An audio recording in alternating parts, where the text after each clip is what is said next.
പാനൂർ സ്ഫോടനത്തിൽ പ്രതികളായവർക്ക് party ബന്ധമില്ലെന്ന CPIM വാദം പൊളിയുന്നു. സ്ഫോടനത്തിൽ പരിക്കേറ്റ് മരിച്ച ഷെറിലിന്റെ വീട്ടിൽ സന്ദർശനം നടത്തി സിപിഐഎം ഏരിയ ലോക്കൽ കമ്മിറ്റി നേതാക്കൾ. ബന്ധുക്കളായ പാർട്ടി നേതാക്കൾ മാത്രമാണ് പങ്കെടുത്തതെന്നാണ് സിപിഐഎം വിശദീകരണം. കേസിൽ 2 പേരെ കൂടി പോലീസ് അറസ്റ്റ് ചെയ്തു.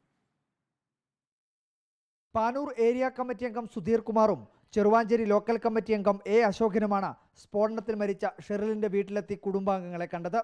ബോംബ് നിർമ്മാണവുമായി ബന്ധമില്ലെന്ന സിപിഎം വാദം ശരിയല്ലെന്ന് തെളിയിക്കുന്നതാണ് സംഭവം. കുടുംബവുമായുള്ള ബന്ധത്തിന്റെ അടിസ്ഥാനത്തിലാണ് വീട്ടിലെത്തിയതെന്ന് എ അശോകന്റെ വിശദീകരണം. ഞാനവിടെ വ്യക്തിപരമായിട്ടാണ് പോയിട്ടുള്ളത്.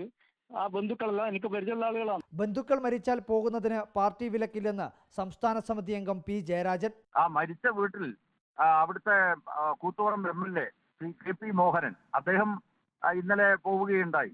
അങ്ങനെ ആരെയും ഞങ്ങൾ വിലക്കിയിട്ടില്ല. അവരുമായിട്ട് പരിചയമുള്ള ആരെങ്കിലും ആ മരിച്ച വീട്ടിൽ പോയിട്ടുണ്ടെങ്കിൽ അതൊരു മഹാ അപരാധമായി ചിത്രീകരിക്കേണ്ട കാര്യമില്ല.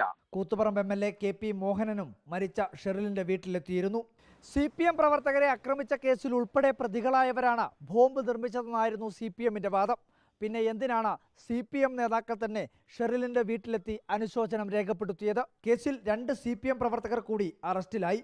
സ്ഫോടനശേഷം സ്ഥലത്തു നിന്നും ബോംബുകൾ മാറ്റാൻ സഹായിച്ച അമൽ ബാബുവും പരിക്കേറ്റ വിനീഷിന്റെ സുഹൃത്ത് മിഥുനുമാണ് അറസ്റ്റിലായത്. ഒളിവിൽ കഴിയുന്ന 2 പേർക്കുള്ള തിരച്ചിലും ശക്തം. ബോംബ് നിർമ്മാണത്തിന് സാധ്യതയുള്ള കണ്ണൂർ, കോഴിക്കോട് ജില്ലകളിലെ വിവിധ ഇടങ്ങളിൽ ബോംബ് സ്ക്വാഡ് വ്യാപക പരിശോധനയും നടത്തുന്നു. Reporter Arjun Kalliad, in reporter, Kannur.